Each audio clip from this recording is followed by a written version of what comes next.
In this section, we will focus on one of the aspects of xenophobia, right?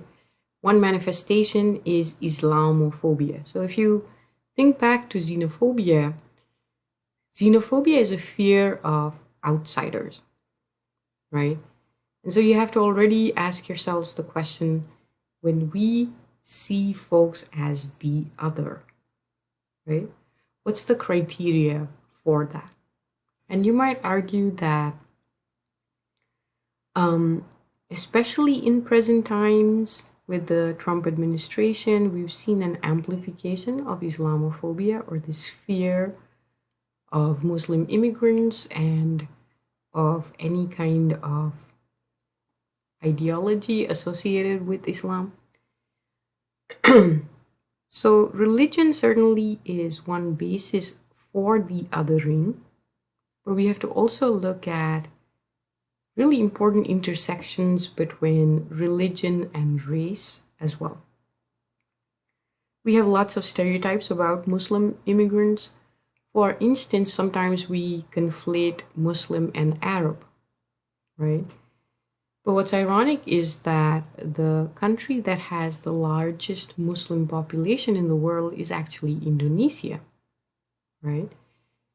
And in terms of an immigrant group, unless they have visible symbols of the religion, Indonesians would be seen as Asian Americans, right? So, in terms of conceptual analysis, it becomes interesting to say what's the criteria for looking at someone and labeling them in particular ways. Now, some of the characteristics of Islamophobia, especially as it manifests in the US, has a lot to do with the tragedy that happened for 9/11, as well as, again, the amplification in present times by the rhetoric used by our current president. But the reality is that we have always been Islamophobic, right? And this goes back to this Orientalism that scholars have looked at, where we create a contrast between the West and the East, right? And you have all these exoticized images of the Middle East as this place of camels and deserts and perpetual war and so on and so forth, right? In the US, Islam is seen as monolithic, so we refuse to acknowledge the diversity within Islam of how different Muslims in the world practice Islam differently, just like different Christians in the world practice Christianity differently, or Hindus, or any other religious group that you can think about, right? The other idea is that it's so different from any of the other major faiths, and anybody who does even a rudimentary analysis of the scriptures from, say, the Quran or the Bible or any of the Hindu scriptures will find, in fact, a lot of commonality. It's definitely seen as medieval, as something that is inferior to Western religions. It's seen as a religion of violence and terrorism. And again, most Muslims will point out that it is all about peace, is what Islam is teaching. Just like, again, many other religious scriptures teach folks about peace. And many believe that Islam has an inherently violent political ideology. Again, what you'll notice is that any religious scripture can be manipulated and abused for a particular agenda, right? This is really important to consider. So, for instance, terrible atrocities have been committed in the name of Christianity. The Bibles have been used to justify slavery, right? Hindu scriptures have been used to justify caste system, right? When you think of Buddhism, I ask folks like, what are your thoughts? And most folks will say that it's very peaceful, etc. Well, guess who's committing atrocities against the Rohingya minority in Burma right now? Right? Buddhists, right? So the point becomes that religion as an institution doesn't exist in a vacuum. It intersects with other institutions, with political, economic, social circumstances, and it has been used for wonderful things, right? Charitable things, progressive things. And at the same time, it has also been used to justify existing inequalities. I have an image of this no mosque on ground zero because there was talk of building an Islamic youth center there, which would be akin to the YMCA, right? The YMCA is Young Men's Christian Association. So more like a community center, but there was a lot of opposition because when 9/11 happened, in general, thousands of people died, and so it was seen as being very disrespectful to the families of the victims and so on. But you will notice this with every terrorist act or atrocity committed by so-called jihadists or self-professed ISIS sympathizers. All Muslims in the world are expected to apologize for the acts committed by self-professed fundamentalists, right? No other religious group is expected to do that. Like when you have terrorists, far-right terrorists committing atrocities, and they literally have in their manifesto that they're a soldier of Christ, we don't expect Christians in the US to apologize for the acts of one terrorist, right? The other manifestation of Islamophobia has to be undertaken with an intersectional lens, right? So you'll see a coming together of race, gender, sexuality, and so on. And the stereotype that we have about Muslim women is that either they are fundamentalist terrorists or they are oppressed victims, right? And we take away all agency from them. And that's why I thought this cartoon here is really provocative, because it's really asking us to step out of our comfort zone and our ethnocentric way of thinking, right? Pointing out that gender inequality exists in all parts of the world and it just manifests in different ways. And believe it or not, you do have Islamic feminists, right? Muslim feminists, even though it's surprising for a lot of people. But we have a tendency to, again, just put people in boxes, right? And as Anzaldua reminds us, which is why I assigned Al-Sultani to you, especially for immigrant women, women of color, it's sometimes really difficult to occupy these different identities.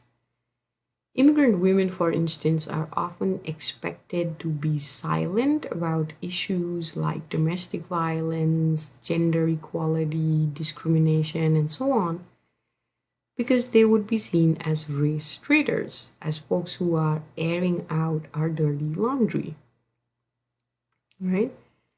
And male folks in our ethnic communities might say, what are you doing? You are proving the point, right? Like the mainstream stereotyping us as patriarchal, backward, and so on. Do you want to go against us? And it puts women of color in between a rock and a hard place, right? So an intersectional approach becomes really important if we are going to understand the experiences of immigrant women of color. And in this particular case, Muslim women, right? You have the poster there from the US Air Force, which says, hey, Taliban, look up in the sky. Your women can't drive, but ours can. As a way of saying we're so much more progressive, right? It gives us the moral high ground. And this is important to look at because that's how we justify our foreign policy, right? That's how we get public opinion in our favor, when we say we're going to these backward parts of the world to emancipate their women. Now, of course, any analysis will show you it's usually about oil and strategic advantage, right? Which is why Saudi Arabia continues to be one of our biggest allies, even though it's still beheading folks, and women got the right to drive in 2014, right? So, so yeah, we have very selective kinds of outrage, right, when it comes to supporting women in different parts of the world. But we use it always to justify our foreign policy decisions. And a couple of the readings there point out the linguistic profiling that continues against immigrant folks who have accents, who might have foreign sounding names, right? There's a lot of research about Black sounding names and how your callbacks for interviews are determined very much by that. Similar thing when you're trying to go rent a place to live in. And if you have a name like Osama, they can literally be Jim Crow style discrimination against you. People have been asked to leave the flight because of what their name is or what they were saying, if they were speaking Arabic on the phone, because it makes the other passengers uncomfortable, right? So there's a lot of overt racism, profiling that happens against particular kinds of names and so on, right? That's the Kashef article pointing out to you about how she has to put in a lot of thought before she decides what name her children will have, right? And then I have an image of Aladdin and Jasmine there, because a lot of times these women, immigrant women, Muslim women, are sexualized, fetishized, and then when it comes to Aladdin, you'll notice that the main character in the movie, or the so-called good Arabs, all have American accents, and the bad Arabs have pseudo Middle Eastern accents, right? And these are subliminal kinds of messaging that happen that we don't often pay attention to, right? And they perpetuate that feeling of being the other, right? That you're never going to be part of the mainstream, especially if you don't conform, right? Or assimilate into the dominant ways of doing things. Right? And then finally, before we end our section on Islamophobia, we want to look at the current manifestations. Of course, the most overt one being the Muslim ban, which is not the Muslim ban, right? Because they included North Korea and Venezuela onto that, because otherwise it would be unconstitutional. And Trump has definitely said it out loud. Islam hates us.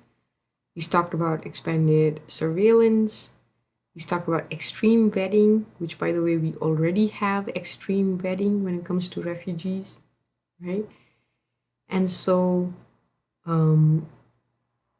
this is also shown in the lack of representation, right? And in politics, and also the stance he's taken against some high-profile Muslim women politicians, telling them to go back to where they came from. Like, these are US citizens that he's talking to. And on the right side, you see how often these decisions are, again, guided by business interests rather than any kind of legitimate concerns, right? So we'll end there, and in our next section, we will focus on Latinx issues and issues faced by Latinx immigrants.